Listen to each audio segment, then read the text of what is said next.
to the July ACE program. After this program, we'll be taking a bit of a break in August. We'll have an association meeting, but we won't have a program in August. We'd like to welcome you all to the July meeting. And just to let the guests know, I think you probably know a little bit about ACE, but ACE is a nonprofit of solo professionals and consultants. We provide an array of services based on our expertise to businesses, nonprofits, and other organizations. You can check us out at www.consultexpertise.com. The association really sits on three basic legs for what we do for our members. We focus on professional development for all of our members through programs like this, webinars, creating networks and connections of people in the business. We also work on helping you promote your business. There's opportunities to present, there's opportunities to showcase your materials, and we also have a referral center on the website, and so we're looking to promote the business of our members. We also would like to work collaboratively on economic and community development. So we try to find projects and work with other organizations to promote economic and community development throughout the state. If you're interested in ACE, you can contact any of our membership committee members, Peggy Siegel, Judy Jones, or Stephen Jenks, or visit the website at www.consultexpertise.com. At this point, I'd like to do some introductions. So let me start off with that. So I'm Terry Johnson. I'm the president of ACE. The banner that I fly under for my business is Practical Decisions. And I work with small and medium-sized businesses that are stuck in some way and trying to help them strategically to get unstuck. And I'll just call names to have people introduce themselves. So Tom.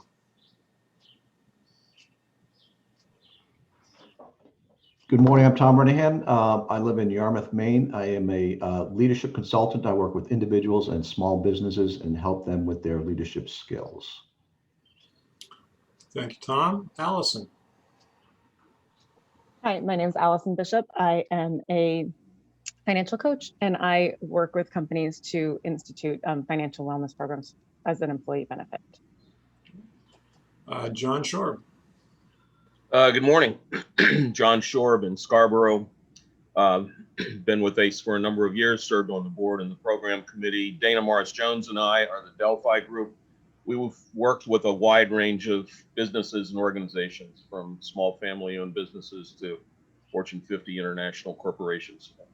Focus of our work is primarily around 4 or 5 areas: assessing and changing culture, improving leadership through coaching and use of 360 feedback, alignment of practices with mission and vision, developing high-performing teams, and strategic planning and leading change. Thank you. Thanks, John. Bob Labrie. My name is Bob Labrie. I own a training and seminar business,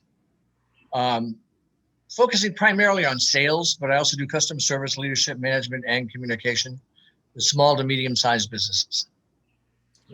Thank you. Dana Hall.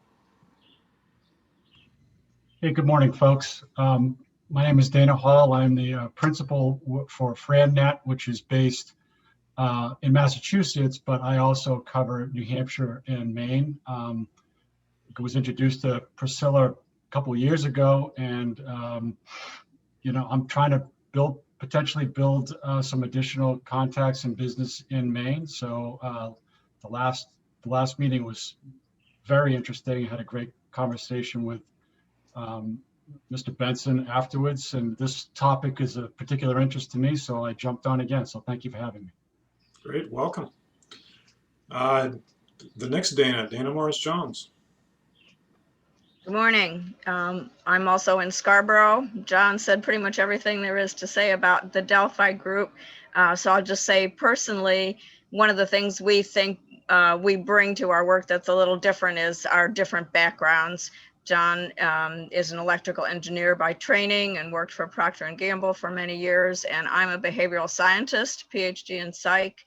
but have always worked in organizations. So we come to our work from very different points of view, but somehow we manage to agree most of the time. So we have fun doing it. Thank you, Dana. Tom Boyd. Hello, yeah, Tom Boyd. I'm with ROI Business Brokers out of Rockland, Massachusetts. I am from Maine. I recently, back in 2019, I sold a trucking company. I chose ROI to sell it and ended up going to work for them as a broker. I met Priscilla, and we had talked a bit about the fact that I'm looking to make long-term relationships with business owners that desire to exit their business and ultimately sell them. And I've been at it for about 1.5 years now, and I just recently closed my first big deal. So I'm interested in your organization because I like to reach out to all the people that are working with businesses in general. All right. Welcome. Thank you and congratulations. Thank you. Peggy Siegel. Good morning. I'm Peggy Siegel in Brunswick, Maine, of Peggy Siegel Consulting. I work primarily with solopreneurs or solo professionals developing and editing content for their information across all platforms. I focus on developing communications that express business strategy and values. Thank you, Peggy. Priscilla. Good morning, everyone. Priscilla Hanson-Mahoney of Blazing Trails Coaching. I help business owners get out of their pickup trucks and on top of their businesses. I work with skilled trades businesses, mostly in landscaping, construction, HVAC, and other certified trades. I help them up-level their businesses and train their team leaders so that the owner is no longer running around with his head or her head cut off. And thank you to my guests, Tom, Dana, Kelly. It's great to see you today. So thank you.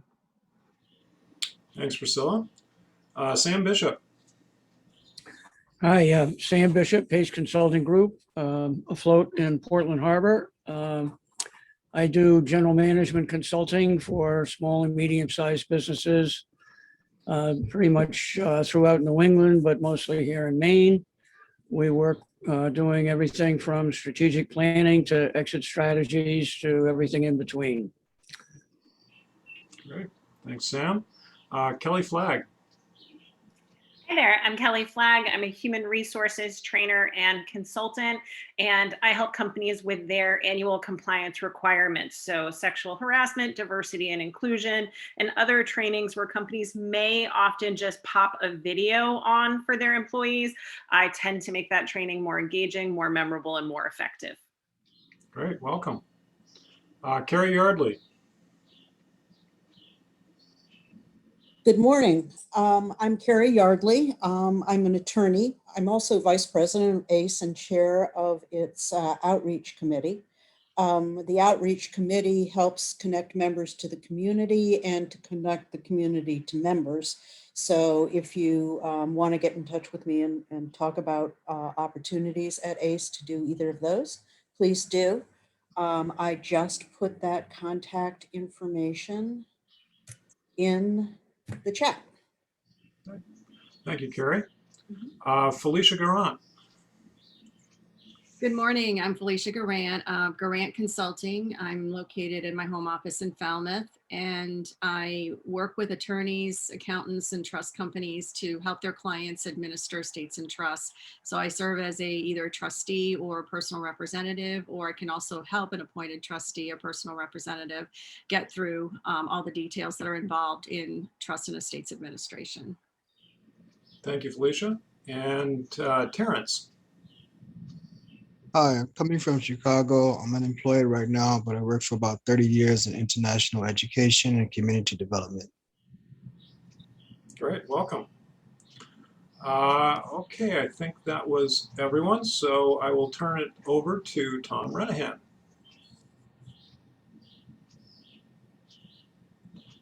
Thanks, Terry. I'm really pleased to introduce Lisa Whited this morning, and it's kind of following a trend that we've been doing in our programs. And we talked a lot about workforce development. We talked about the innovation. We talked about the Boots to Roots program. And this one is kind of like the office place. You know, what's going to change? What's going to be different? So Lisa has a passion for improving workplaces and processes. She works with leaders who want to make a positive change for their people and for the planet. Lisa is a consultant to Advanced Workplace Associates, a global workplace change consultancy based in the UK, and is founder, chief transformation officer of Workplace Transformation Facilitation based in Portland, Maine. Her book, Work Better, Save the Planet, Earth First Offices Are Good for People, great for business, and will be published this summer. So at this point, I'm going to turn it over to Lisa. Thank you. Thanks so much, Tom. Thank you all for joining. I'm delighted to be here. It was a nice way to start my Friday. So, and as we're going through, I love that this is a nice group, nice size group, easy for informal chatting and conversation. Feel free to put any questions you might have in the chat. And we will either, Tom, feel free to interrupt along the way if you've got a question that comes up. And we certainly will have time at the end to answer questions further. Okay, so I start most mornings with a coffee, essential coffee, and a review of the Portland Press Herald obituaries. And I don't read all of them, but I'm at the age now where I usually know at least one name a week. And some make me smile when a detail is shared, such as this one. She liked plain food, fancy clothes, and juicy gossip in equal measure. This is from Jean Pilk's obituary, and she died May 12th of this year at age 94. And then there are others that are profoundly sad. This one I read yesterday, Mark A. Crowley. He battled substance abuse, was estranged from his family, and died of cancer at age 63 on June 29th. And we often hear it said that no one likes to lie on their deathbed and wish they spent more time at the office. And yet the reality is that we spend a huge portion of our lives working. And some studies say we spend as much time working as we do sleeping in our own lifetimes. The Gallup poll has measured people's engagement with work for 20 years. And their latest statistics say that 80% of people worldwide are not engaged in their work. And that actually has changed very little over the 20 years. A few years ago, I think in 2013, it was 87%. Before the pandemic, it was at about 78%, and currently it is 80%. They're not engaged in their work. We have one life, and for so many people to not be engaged in the primary activity of their waking hours is not only heartbreaking, it's frankly abysmal. It also has a ripple effect on our families, our own mental health and well-being, and ultimately our communities. We also have one planet, and it is burning up. Climate change is increasing the temperature of Earth, due in great part to carbon emissions. And I was thinking, if there's such a thing as a Gallup poll for Earth, I think we'd find that it had a similar statistic. 80% of the Earth itself would not feel engaged. This isn't what the Earth signed up for when it was created, to be struggling to support life on itself. How can we improve our engagement with work while also improving our planet's health? Can the two of us get together, workers on the planet, and change the trajectory of our outcomes? I think we can, and we need to do it now. Greta Thunberg, I sound like a Mainer, don't I? Well, I was born in Holton. Greta Thunberg has said, the climate crisis has been solved. We have all the facts and solutions. What we have to do is wake up and change. So today I'm going to share a brief history of the evolution of workplaces. And I'll share 3 things that people couldn't stand about the offices before the pandemic, and facts about how our workplace impact carbon emissions. But then we're going to talk about how we can create a world of work that inspires people and perhaps even helps them become more engaged in what they do, and also make a positive difference for our planet, for the climate. The Industrial Revolution had us leaving our homes, traveling to a factory to stand hunched over a piece of machinery all day long. And then we commuted back home. In most cases, prior to the pandemic, we continued to work this way, going into an office hunched over a machine, as if technology wouldn't allow us to work differently. And yet, because technology has changed so much, we have the ability to be more mobile and flexible with how we work. And this is often more the way of people working today, moving from place to place because their technology allows them to be more mobile and more flexible. We were treating employees like this when really we were all designed to live like this. The Johnson Wax Building, it was designed by Frank Lloyd Wright in the 1930s. This is such a cool building. The open work area was called the Great Workroom, and it was designed for the secretaries to work. It had no interior walls. And the administration, or what we would call executives, sat on the mezzanine up above, and they could look down. So if you see that around the edge, you can see up high in between the columns of the mezzanine where executives sat.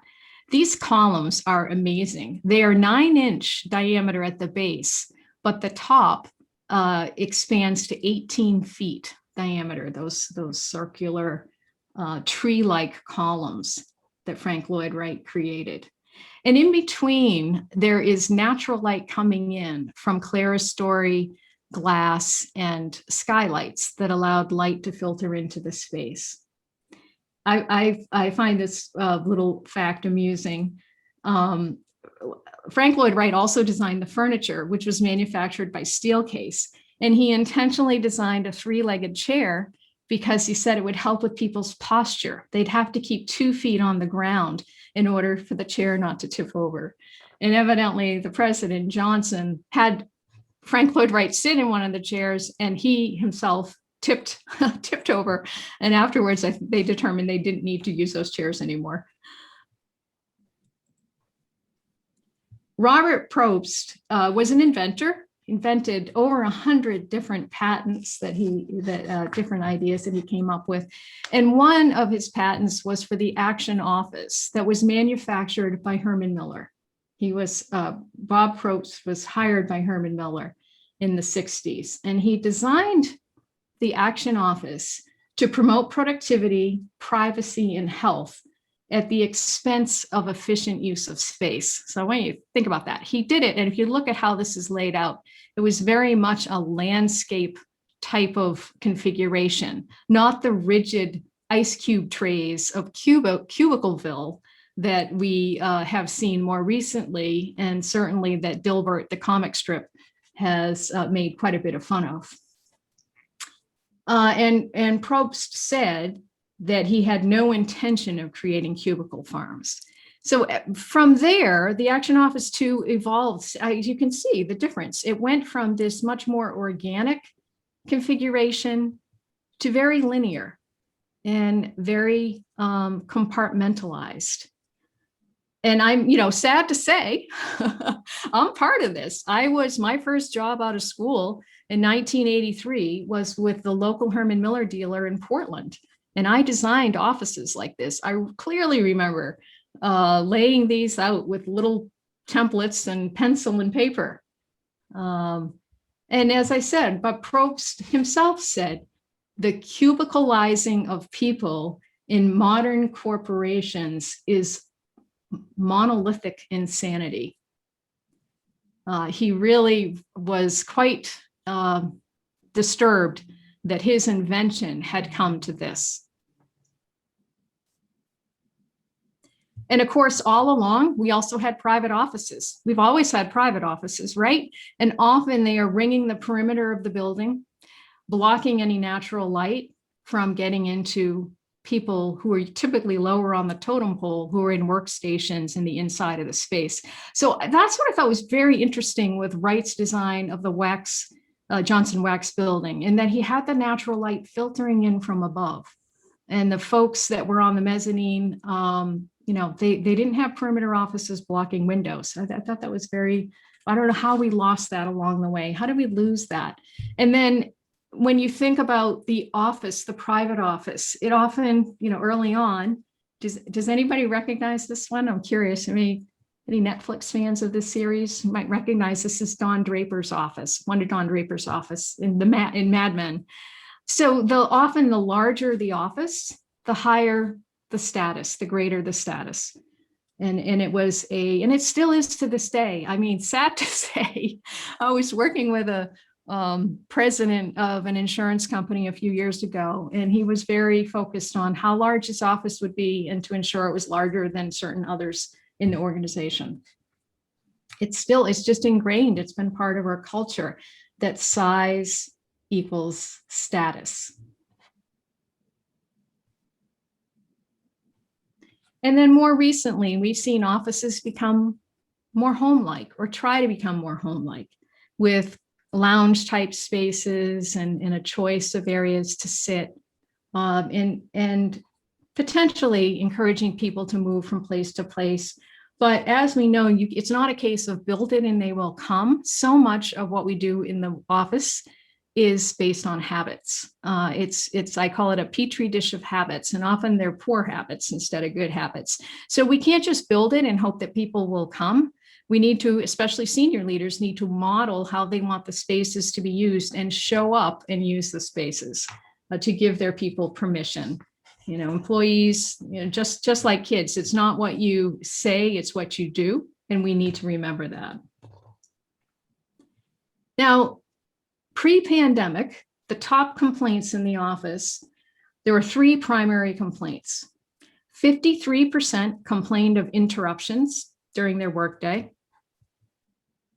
48% complained of noise. And 45% said they had no private place to focus and escape those interruptions and noise.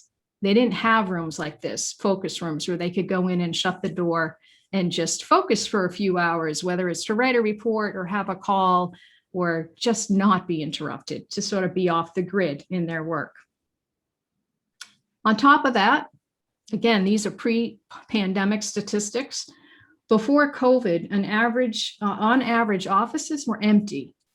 Workstations were empty 40 to 60% of the time. And in this particular, how do we know that? We would do 2-week utilization studies of an office, and 5 times throughout the day, see how occupied it was somebody in that workstation, or was there evidence that they were in that workstation? Maybe there's a cup of coffee or a sweater on the chair, so we know they're close by.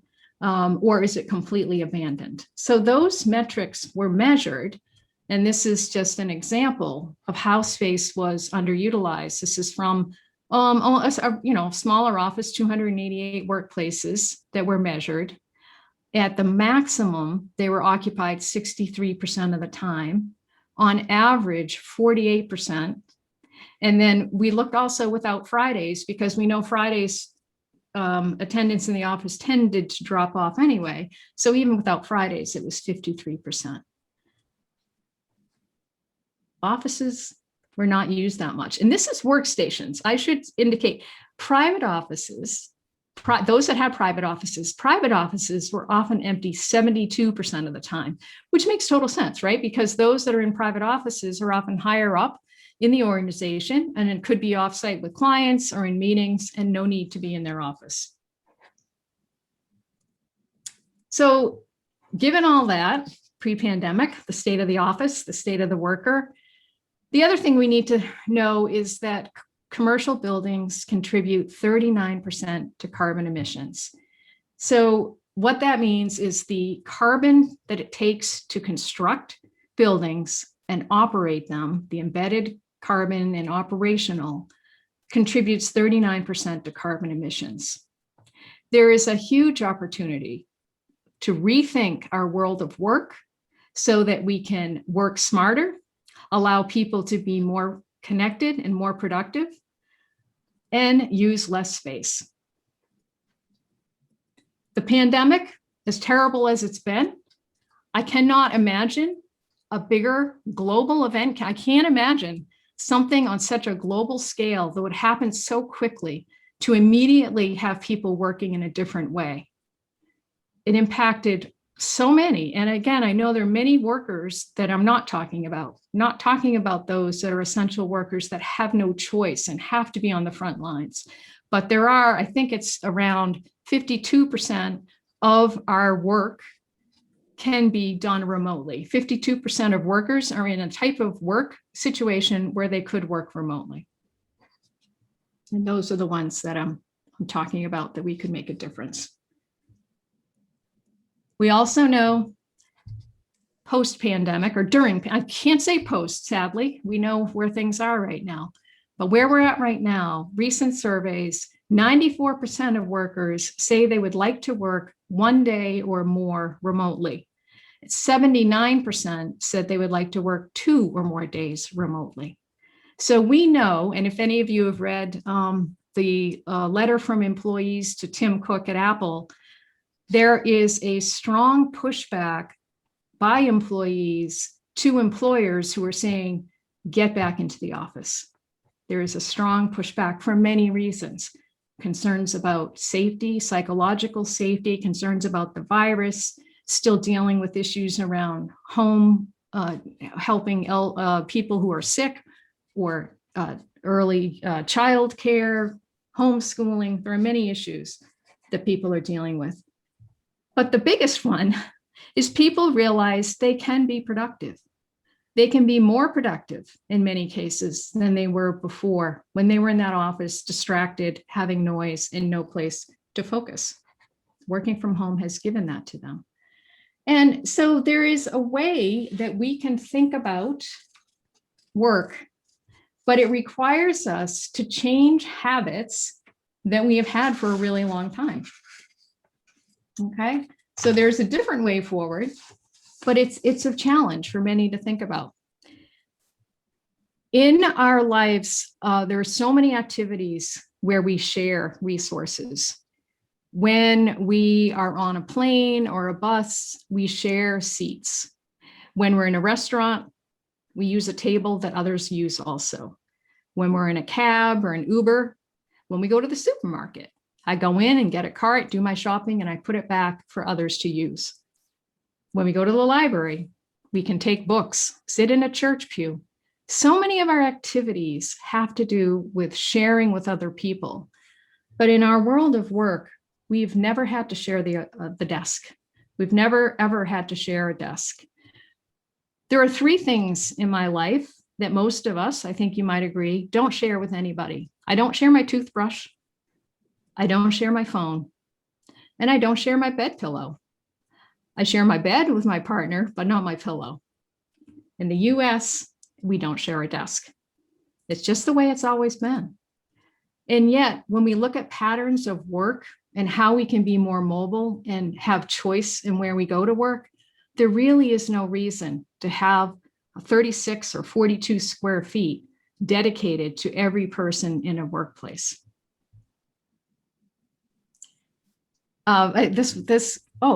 This cracked me up because when we think about the use of technology, again, we believe that we can't move around. And these are early computers in the background, and then different devices that were part of doing the work. And we still act like we can't move, like we've got that big IBM computer sitting in a room, and that's just not how it is anymore. So many things in the world, we talk about a spectrum, right? We talk about diversity. We talk about Asperger's being on the spectrum. A lot of things that we talk about in our world, we talk about having a spectrum. And when it comes to the office, we really have a very narrow focus of what that spectrum is. It's often based on one view, and that view is white, male, and heterosexual. And why do I say that?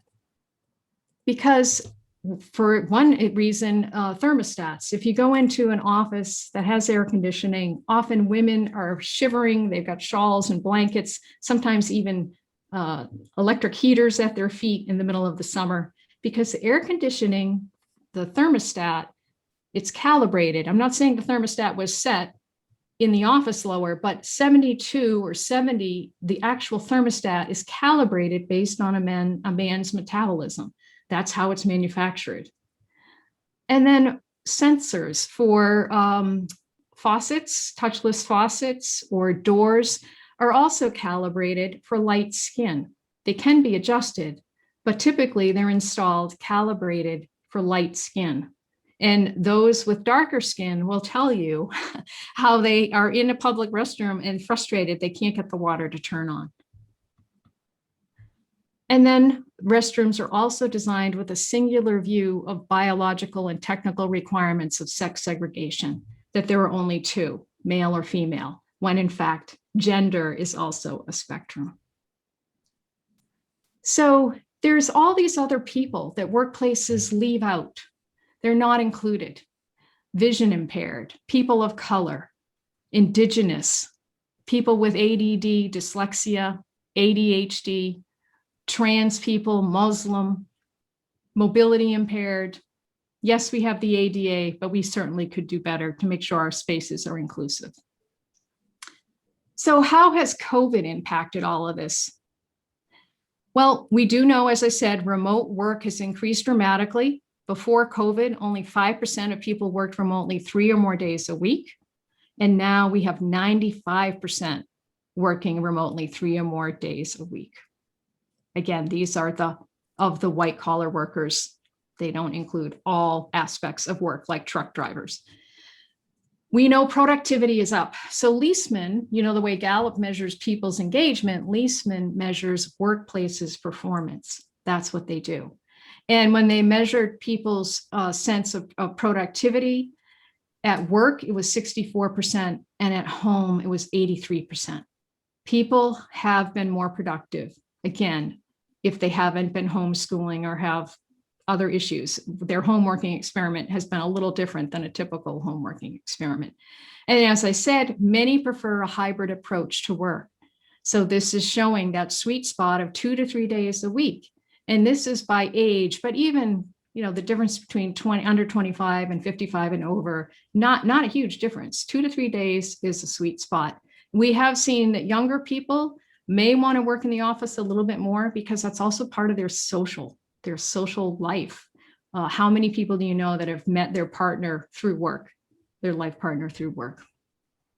So it's not a case of either or, that I should always be at home or always at the office. It's recognizing that they both have a place. The home is great for acoustic privacy, individual activities, focused work. It allows people work-life balance. And overwhelmingly, those that have to commute have really enjoyed not having to commute. That they have welcomed.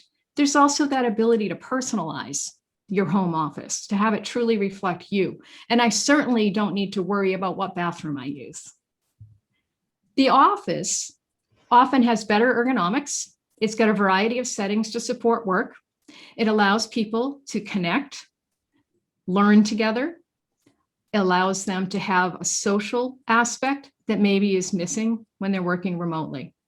And work-life balance shows up here because people say, well, geez, you know, when I'm in the office, I feel like I can control my boundaries better. I have a little bit more control. I don't let my work bleed over into my personal life as I might if I'm working at home, where I keep the laptop open and I don't shut it at 5 o'clock.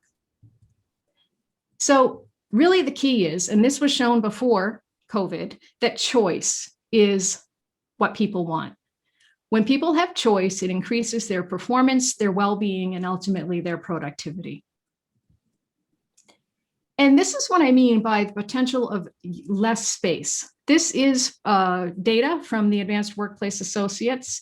And I want to just look at this top line. So this is surveys that we have done over the last year. In this particular company, the insurance company, 19,413 employees. We had a 74% response rate on the survey, which is pretty high because people are surveyed out and sort of tired of all the surveys. There was a desire to reduce the amount of time spent in the office by 83%.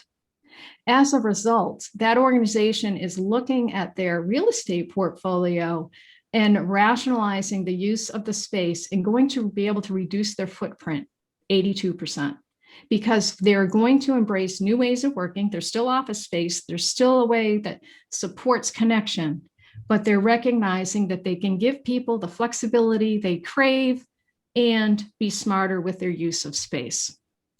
And so many different industries across the world, you can see the response rates and the reduction and where people are at. This data is from about 3 months ago. So some of these have been moving ahead. So how do we design our future? And what is the office for? I had actually, back in April, I started to brainstorm about this. And this one idea is one, I got my master's in Antioch in 2002 on focusing on change management and organizational development. And this facilitation method, I'm sure some of you are familiar with it, called Fishbowl. It has people simply sitting in a circle, concentric circles. The inner circle are the ones talking about whatever the issue is. It's often good for difficult conversations. And the outer circle is observing. There are a couple of reasons I love this. First, it requires less furniture. Take the table out. It allows more mobility and flexibility. Move the chairs around. They're on wheels. There is no place to hide your phone underneath the tabletop to scroll and not be engaged. You really are there to be engaged, and people can see what others are doing. People can lean in to listen. It is a different way of using a room that probably most offices already have, and it can allow for more authentic conversations. Authentic conversations, because that's what our workplaces need. That's what people are craving. People crave connection. When they've been complaining about being on Zoom all day and Zoom fatigue, it's because they haven't had a chance to connect authentically. How many have just had a one-on-one conversation with somebody else on Zoom? We're often like a bunch of boxes lined up, like tic-tac-toe. We need to pause and rethink what's the purpose of the office and how can it support stronger connections to build community.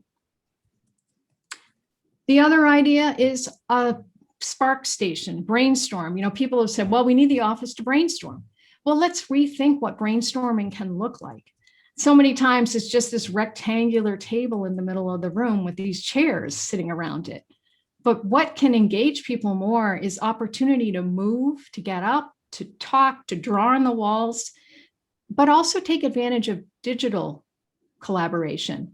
So the left wall in this screen is a whole series of monitors or digital technology that could be used. How many times are we in meetings? We grab our phone to Google and look something up. So it would be in the moment and allow people to really challenge and question things. And then another wall, and I'm sure many have seen this, floor to ceiling whiteboard, so we can get up and connect, but a standing round table, which also can be moved apart and reconfigured. And not forgetting, we may have those that are wheelchair users, absolutely need to make sure the space feels comfortable for them as well. And then when we think about the office as a place to connect, how about inviting families and friends in? We've experienced work as an 8 to 5 thing, and we go to the office for that, and our family is left behind. But what we've seen through the last year is our family has been there in the background all along. The kid who Zoom bombs, like that TV reporter, right? The little kid came in early on in the pandemic. We've seen people be able to be more authentic and human and not hide their family, right? They're not hiding it. Now, that family was there all along, but they weren't included. Why not create a TV room, a movie room, and invite families and friends in, whether it's one day or one afternoon, Friday afternoon, or an evening, and really celebrate people coming together.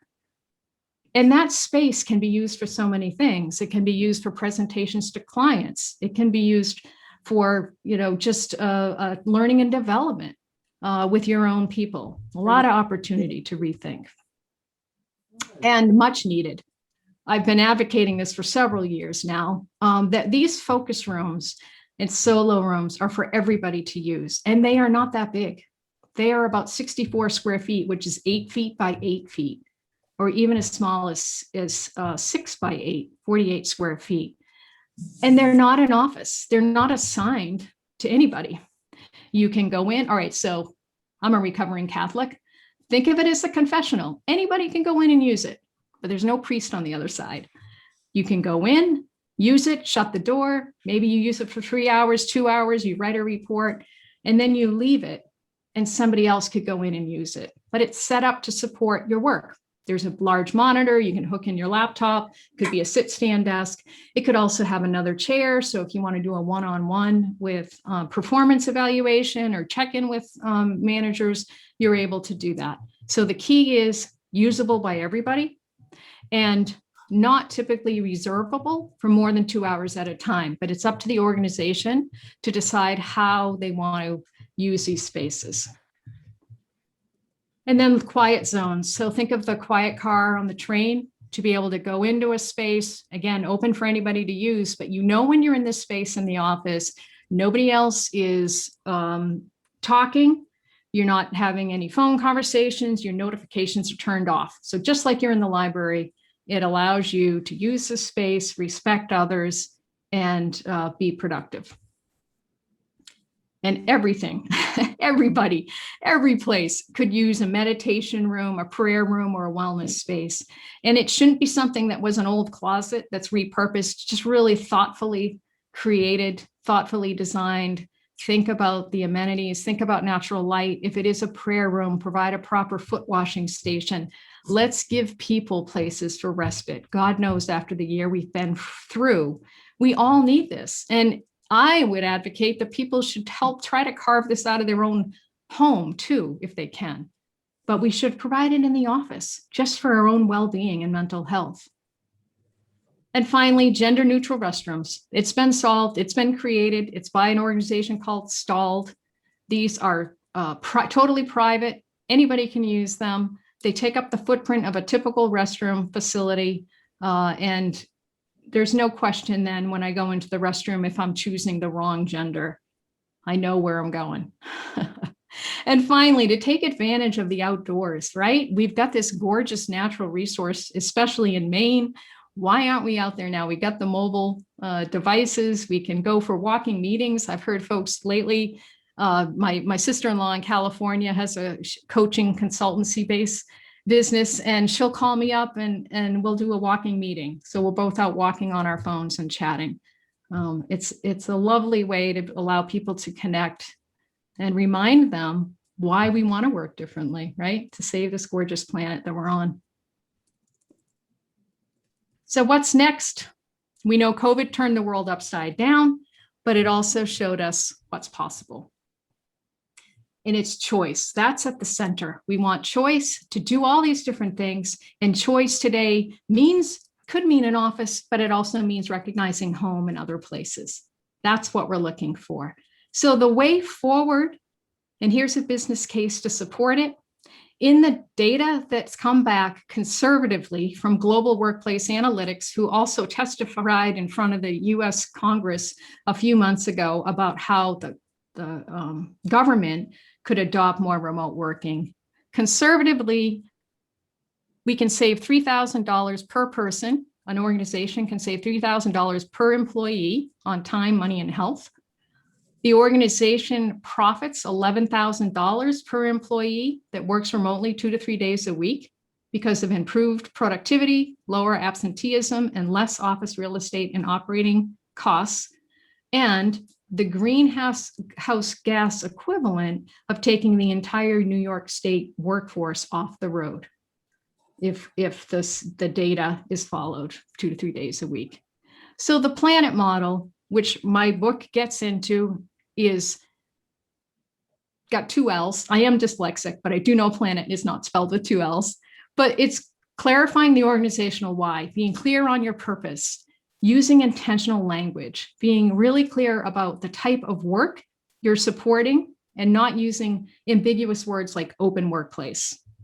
Using less of everything, less space, less furniture, less, and ask. Many organizations will not invite employees into conversations about workplace change because they're concerned about managing expectations, but we can thoughtfully invite all into the conversation. Net zero, it's pretty clear that that is part of what we can do by working differently and rethinking how we design offices and using this opportunity to build equity, to solve for the inequities that the workplace didn't solve previously. And finally, this is the time to act. Now is our time. This is it. We were given this moment in time for a reason. I'll close with Greta. She says, we do need hope, but one thing we need more than hope is action. Once we start to act, hope is everywhere. Instead of looking for hope, look for action. Then and only then, hope will come. So I will stop sharing and would love to hear any questions. It looks like we got some in the chat. Okay. And please take yourself off mute if you've got a question. So Lisa, the one in the chat, there's a two-part question. Could you restate the initial statistics about what workers are dissatisfied with and restate the acronym for the planet model? So the three things that people complained about were interruptions. Let me get the right number on the interruptions. 53% complain of interruptions.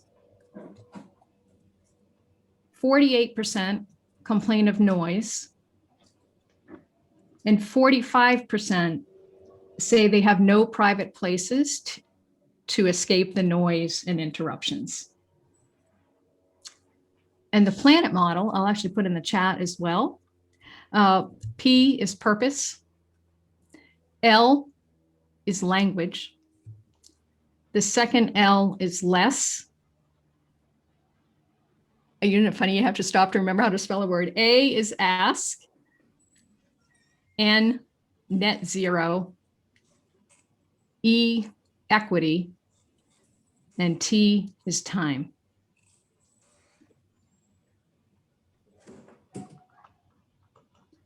And it looks like somebody was asking what was amazing about the building that looked down on workers. I just thought it was interesting that the executives, instead of in today's office, executives typically are on the same level at the perimeter in offices.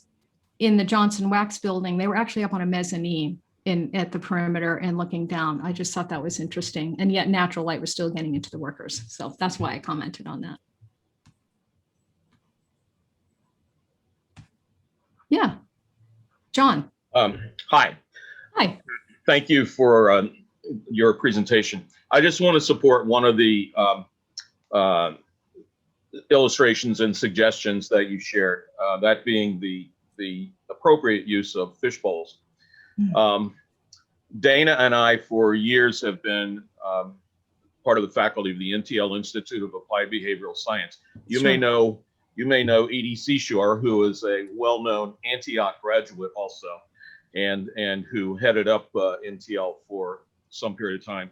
At any rate, all of the human development and professional development workshops and labs that are structured in that organization have always used fishbowl designs and various configurations. And there certainly is a different level of interaction that is facilitated by that.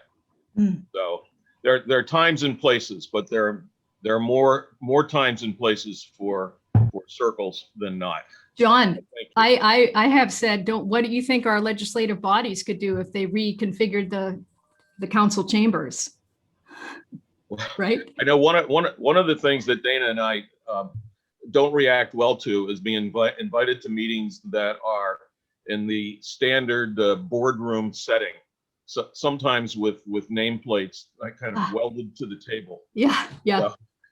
that never facilitates the kind of interaction that we're looking. No, and many times I'll go in and I'll start immediately moving the furniture around if you can, but if it's secured to the floor, you're screwed. Yeah. Dana. I'll just add to that real quickly with a couple of anecdotes. I mean, it's funny when you mentioned the council chamber, not too long ago when we were working with a municipal government, we very strongly suggested that they turn their chairs so that they could see each other during their meetings, which typically, you know, they're all in a straight line and they can't see each other, which is crazy. It's crazy. I also, Lisa, when you started talking, one of the very first things that came to mind for me, my background is that I'm a mediator, but an educator also.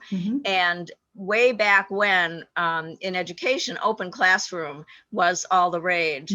And it's an interesting case study about why that didn't work. And I think there's a lot to be learned from it. The idea behind open space was that children would be more engaged and be inspired if there were lots of things going on and they saw opportunities, so they weren't just doing one thing at a time and they could sort of follow their instincts.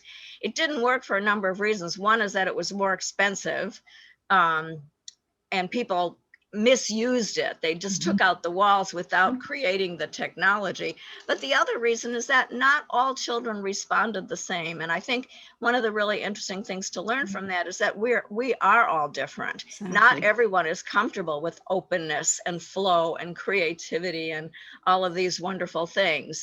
So the idea of having choice, you know, that there are closed spaces you can go to, but there's also opportunity for interaction when you choose that. I think that's really key. Choice is so key in so many workplaces.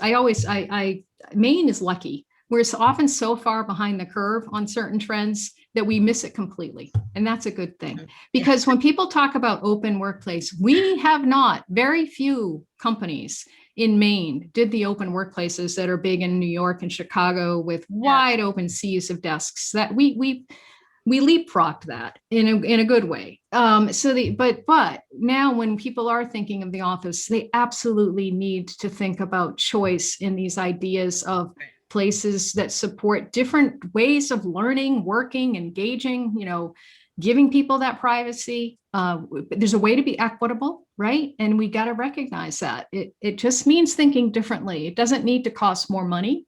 It can cost less if you're willing to use less space. Yeah, it can. Yeah, great point. And acoustics, Dana, I thought you were going to mention that. Acoustics is often, I remember Riverton School, I think in Portland was designed as open originally, and the acoustics were not really carefully considered, at least as my memory goes. And often that is a really big concern. And acoustics can be solved for architecturally with certain products.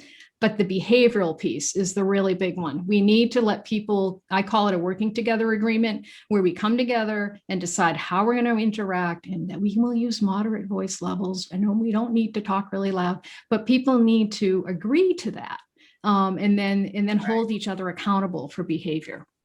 Right. And the sticking point is always behavior. Always. Space is easy. We got to deal. I'd say it's the people. We have not enough attention on the people, and that's where we need to really focus. Well, this conversation reminds me of that in anything that we do, there are two primary pieces: content and process. And we tend to be maybe taught at an early age to get good about content, what it is we're going to do, what's the goal, what's the outcome, that sort of thing. Just do it. Is content. Process is how do we go about this? And we find all the time that process is where we get in trouble. How do we arrange this room and create this format in the way that's most productive to be useful, and so forth. So we're constantly finding the need to be more deliberate about process and more thoughtful about that. For sure. Yeah, sure. Yeah, Dana. So great presentation, and I appreciate the different viewpoint. You know, a lot of this stuff I have never thought about it in that way. So I appreciate that. Thank you. I do have a quick question. There's a Prudential big insurance company does a survey periodically called the Pulse of the American Worker. And I had to reference this in some recent presentations I was doing. And they did one 2 months ago, their latest one. And it said 40%, according to their data in their survey, 40% of Americans are considering quitting their job. Obviously, probably because of this, you know, the pandemic to me is like one of those little snow globe things, and it got shook up and everybody's still trying to figure out where they're going to land. What are your thoughts about, you know, given all you just said, how much of this do you think just ends up back to where it was by inertia and just force a habit and, you know, that kind of thing? I'm so glad you asked that question. I've been talking about courageous leadership. We don't need leadership. We need courageous leadership. And they are there. The leaders are there that are willing to question how things have been done. You probably saw the headline, JP Morgan and Morgan Stanley both said back in the office, everybody back in the office. It's the only way to go. Everybody come back. And on the heels of that, an article saying these other organizations just can't wait to get all the people that are going to leave Morgan Stanley and JP Morgan, because they will offer them the flexibility that people are craving. The war for great talent, we know in Maine especially, this is something that we have struggled with for generations. We have got to, I think we're perfectly positioned, frankly, to be the courageous leaders, to show a way forward that attracts the talent we want. Can you imagine not just the talent our organizations need in this state, but also the people that we need? We need people. We've needed desperately people in Maine for generations.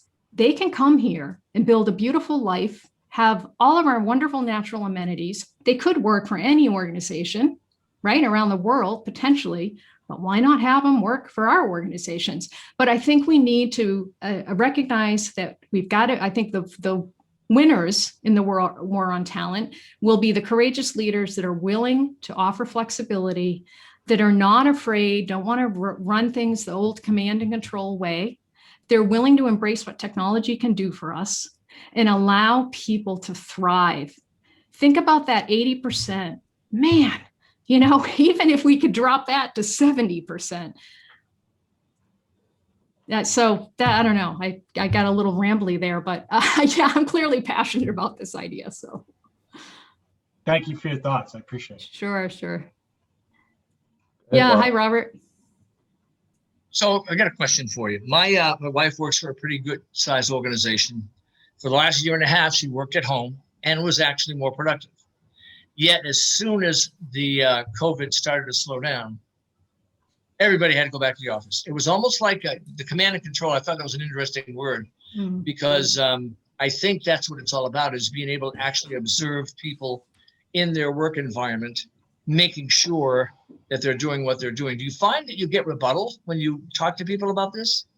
It is, you're exactly right. I've got a CEO of a media agency in New York, and she calls it on-site parenting. The belief that these people need to be back in the office, on-site parenting. I love that phrase. And the command and control, I was, earlier, was it just Monday? I facilitated a session with the C-suite executives of an organization. And I asked them, and I use a tool called Mentimeter. Do you know Mentimeter? So it's a way for people to share their thoughts anonymously. Their name isn't attached to it. So I wanted to build a word cloud. And I asked them, I said, what's your greatest fear about new ways of working? I asked them the fear question. It was so interesting to hear what came back. One person said, I remember in my profession or my growth and development in 1993, I got experience through being with other people and mentors, and I'm afraid that this generation is going to miss that. Okay, well, good. I'm glad he acknowledged that fear. Others have said things like, I'm trying to think, the concern that they would get it wrong. Another fear was our people will leave for places that will be more flexible. So there was fear around many different things. And I asked the fear question because I believe greatly in vision and purpose. That's like my one thing, you know, if I was on a desert island, you know, I need my vision. I believe vision is so powerful. And so an organization first needs the C-suite to identify what their fears are and really be honest about those fears and have a conversation. And then remind themselves what their purpose and vision is. And when you can go back and if you can say, this is what we're trying to achieve, acknowledge your fears, acknowledge them, but this is what we're trying to achieve. Don't let those fears become the obstacles that take your eyes off the goal. And I think so many organizations, including your wife's, that's what they've done. They forgot what their purpose is. And right now they're thinking the purpose is to get butts in the seats. What's their true mission? What are they trying to achieve? Face the fears and listen to people. Because your wife probably, like you said, more productivity, probably wants to be home a little more, maybe not all the time. But that fear thing is super strong right now. You find you have to get top-down agreement before you even begin? I think it's important that you have the top conversation. And I want to credit this organization I'm working with.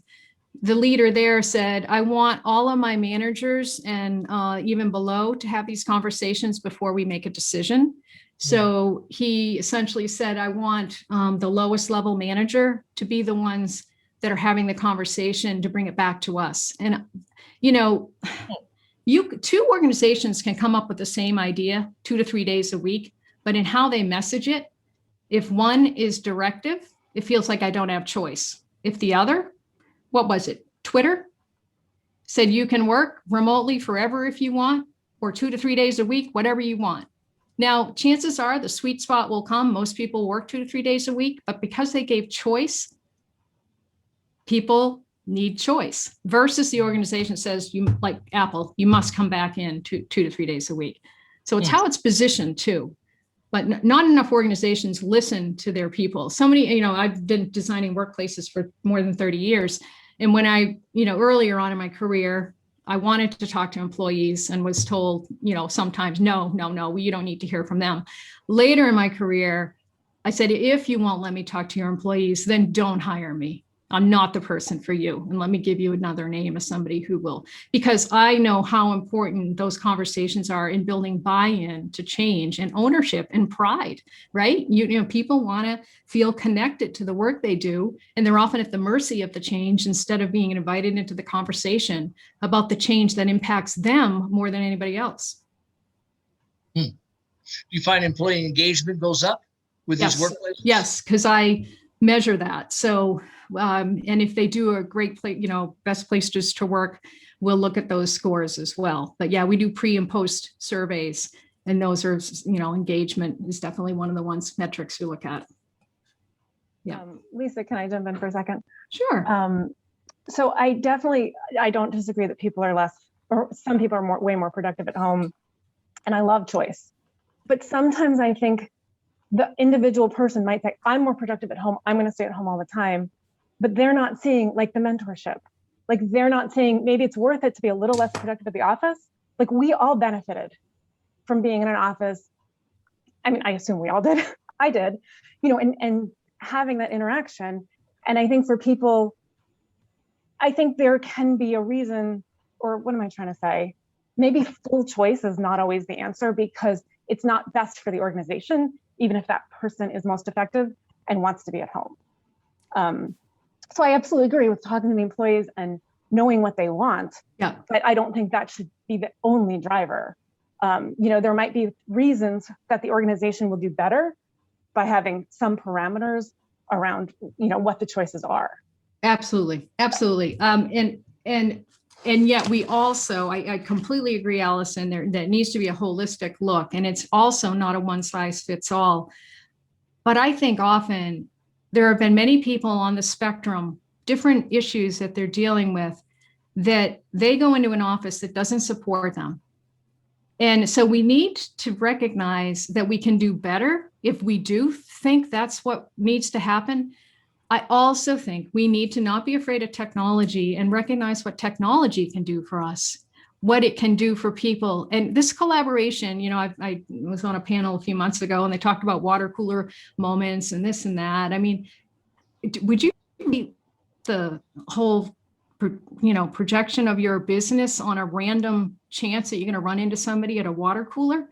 I think that intentionality is really what we need more, is more intentional connections. And so again, through the pandemic, we've learned we need to work a little differently and be more intentional. Managers that need to be skilled and upskilled, often it's this type of interaction. How do they listen?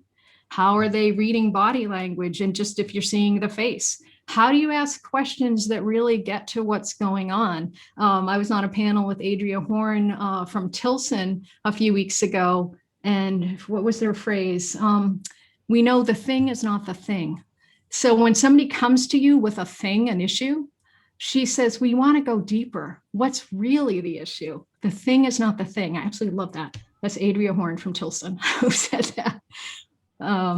So yeah, and it might also be, I was going to say communication, like hearing what they have to say. And, you know, for somebody who says, well, I only want to work at home, I think a lot of it is being deliberate in the decision-making and saying, well, here's why we need you in the office 1 to 2 days a week. So yeah, I don't disagree with anything you're saying, but I feel like leaving it entirely up to the employees. And I love having the idea of some choice, but there are reasons maybe that the individual employee doesn't see that's going to benefit. Absolutely. And that's why that connection to purpose needs to be so crystal clear, because if as an employee, you're not just saying to me, you need to be in the office 2 to 3 days a week, but you say to me, Lisa, we really need you here because this is what we're trying to achieve. And this is how we're doing it. And we need you to be able to connect with us to do this. Great. All right. I'm hearing you. And then I might counter and say, yeah, you know, I've got this issue around noise or whatever. And so can we find a way together that supports how we can be both more effective instead of assuming that the old way of how we did it was always the best way? So if those conversations can help unravel a little bit, get a little bit more into the meaning, but people want to know at the end of the day, Daniel Pink can drive, right? Intrinsic human motivators. I want to know that I'm making a difference, that I'm not just a cog in the wheel, but I'm really making a difference on this greater purpose that this organization that I'm devoting my time to, that I'm helping them achieve that. That purpose is paramount. Yeah, I just want to support what I've been reading in the news about what various corporations have been doing is exactly what you're suggesting. It's not a one size fits all. Exactly. You know, and for some organizations, it really does make sense to say, you know, I need everybody to be in on Tuesday and Thursday, or everybody can choose 1 or 2 days a week, or, you know, there has to be this amount of overlap, or different teams can decide when they want to come together, but they need to come together at least certain times. It really needs to be based, just as Lisa said, on purpose. It's not one size fits all. It's whatever fits your organization.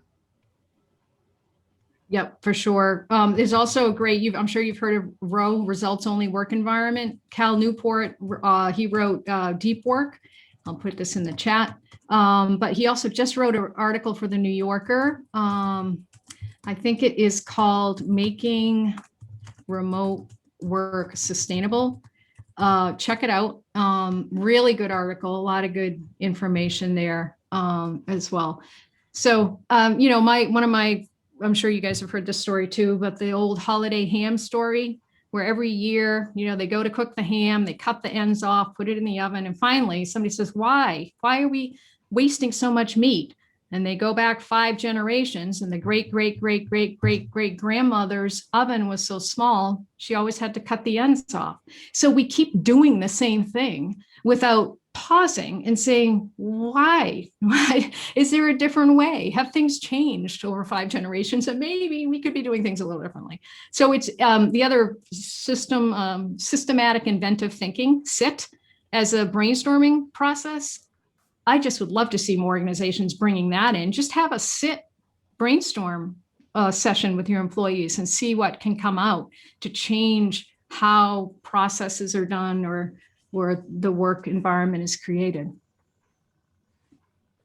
Lisa, I have a question because I haven't followed what Apple and Tim Cook's response was to objections. Can you outline that? Sure. Tim Cook said we're going to have all Apple employees, I think 2 to 3 days a week in the office. I think there were assigned days, and the employees revolted and said, rebelled. They wrote an internal letter that became public that said, and it was very thoughtful and respectful, and said, these are the things that we are asking for. So that was sort of the Right. whole. No, I meant the response to their objection. To the, Yes. I honestly don't know if there's been Yeah, anything I haven't public read shared. anything Yeah. about Yeah. about Tim Cook's response. Yeah. And Yeah. was No, I curious. haven't either. And I'm sure they're trying to keep it really quiet, probably. So. All right. I'm curious, Lisa. Are there any negative aspects of having your workforce be at home? Like the work-life balance line gets blurred, and it might lead to burnout. Or is there any negative aspects that you've been researching, and is there any counterbalance to that? Yeah, definitely. I mean, that's the thing about the boundaries. And I think that, two of my favorite books on habit, Atomic Habit by James Clear and Charles Duhigg, The Power of Habit. I think if, we got to recognize our mental health, our substance abuse, our suicide numbers have been incredibly high, terrible. So that's all been going on. So now at this moment, that's what I want to, sort of what I'm saying. What can we do to pay attention to all that? Our society is built on our way of working, right? That ripple effect I talked about, it all comes from a core of how we work. And it carries over into our personal lives. It carries over into our kids. It carries over into a lot of different things. So to consider remote work as one new way, a choice, a broader choice, it's been out there all along, but a broader choice. But you got to be like, what are the resources an organization can put in place to support its people to be more balanced, to put policies in place to say, we don't want you to answer any email after 6 p.m. Like that's our rule. If you do, we're going to we're going to dock your pay. I mean, come on, let's be really, if we believe this, then we need to create policies that support these boundaries. Because some people, I'm a workaholic. It was identified in my 20s in therapy. In workaholism in our country is rewarded. If I was an alcoholic or had other substance abuse, I certainly wouldn't be like somebody wants to hire me. But because I'm a workaholic, Lisa, sure, she'll do it. She'll work till midnight. We reward workaholism. So what can we do to support people to draw boundaries and to say it's okay? And the leaders need to show the way, right? If you have a policy that says don't answer email after 6 and the president is writing emails at 10, that's not an authentic policy, is it? So I think there's a lot we can do, a lot that can be done to create healthier work-life balance. And I think, again, the pandemic has just revealed, it's been there all along, but the childcare issues people are wrestling with, it's been there all along, but now it's more visible and more present. So there's a lot of opportunity. Yeah. So I don't know if I answered your question, really. You did. It's making me think, though, and I have not worked in the corporate space for a long time. Yeah. And there's a reason for that. Yeah. I purposefully chose to live an hour away from my office because it gave me a physical boundary of not being called in every moment. Nice. Once I was home, I was home. Yeah. And it was before the days of internet, so I wasn't Sure. bothered at home.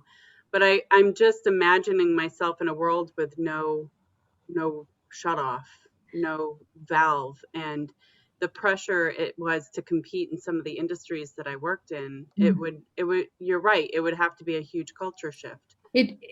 I'll give my brother-in-law as an example. He works in Massachusetts for an IT company, and he's been working remotely, and they just said, we want you back in the office. And he lives an hour and a half away. He said, Lisa, he said, I've been able to volunteer at my a community garden. I go in for a couple hours, like 9 to 11, and then I ride my bike home and I'll work, So let's think again about how we can impact our communities. All right. So there's a benefit to our community, because one of the things we know, like bowling alone, how we spend less time volunteering because we're spending more time at work.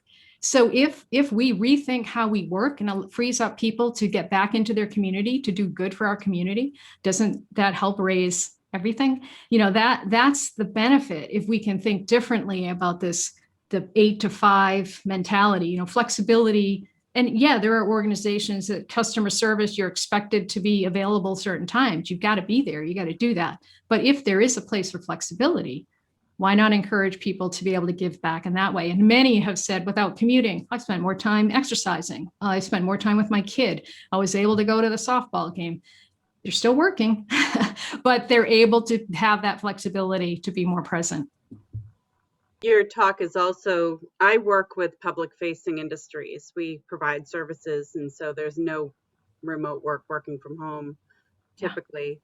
And we compete with a workforce that gets to have more flexibility and work from home. So it's going to be a challenge, I think, moving forward, is enticing people into public facing service-based hospitality positions versus the work at home culture that's forming. So it's going to be competitive in that nature too. I think you're right. I think so. And the artificial intelligence, keeping an eye on that too. Robot proof, the one about artificial intelligence and how it's going to impact our education system as well. Virtual reality goggles for training, unbelievable research on how that's been beneficial to organizations and training and development. So we've got to keep an eye on what technology is doing too. But again, not be afraid of it, but say, what can it do to help us? So then frees us up to do maybe other things that we're not aware of yet to come back into our lives.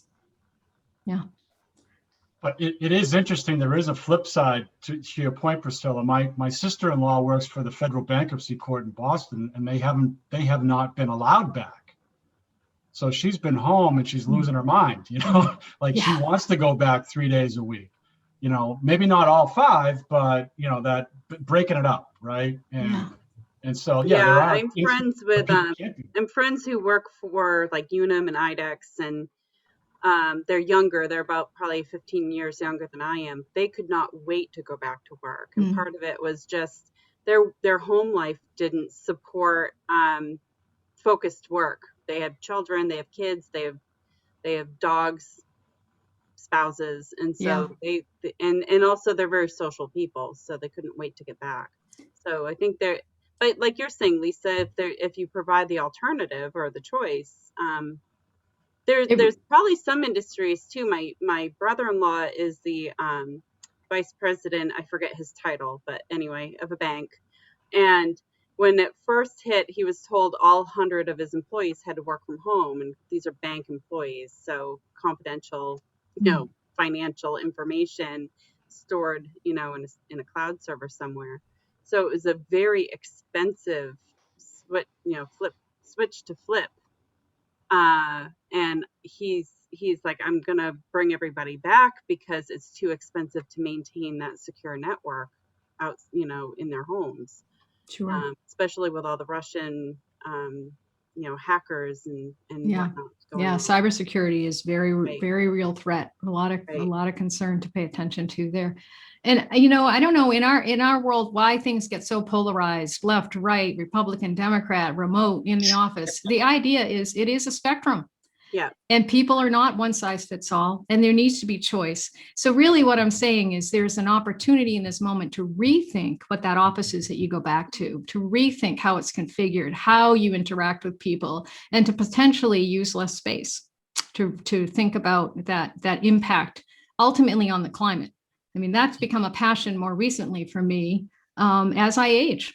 It's just the reality. As I age and I think about my own kids and potential grandkids, I do care about what we're going to do. And the fact that 39% of carbon emissions are from commercial buildings in the world that I've made my living. I have made my living designing workplaces. And some of those soul sucking spaces from the 90s. Yeah, I designed them.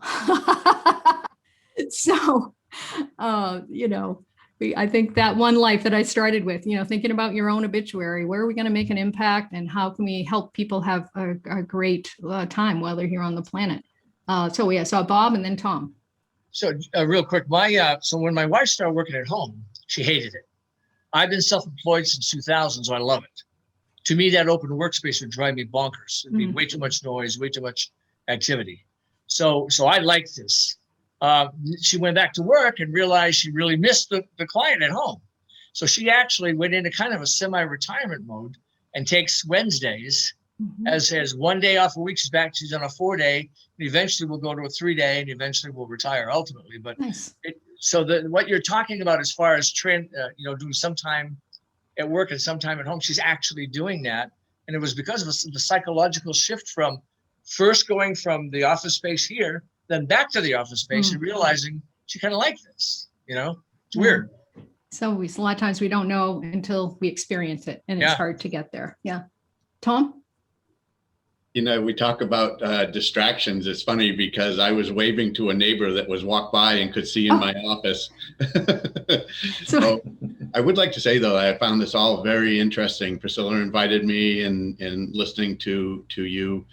I'm going to invite my sister to look into ACE and you people individually. She runs a Clarity Services, and she does nonviolent communication and works with groups in office places.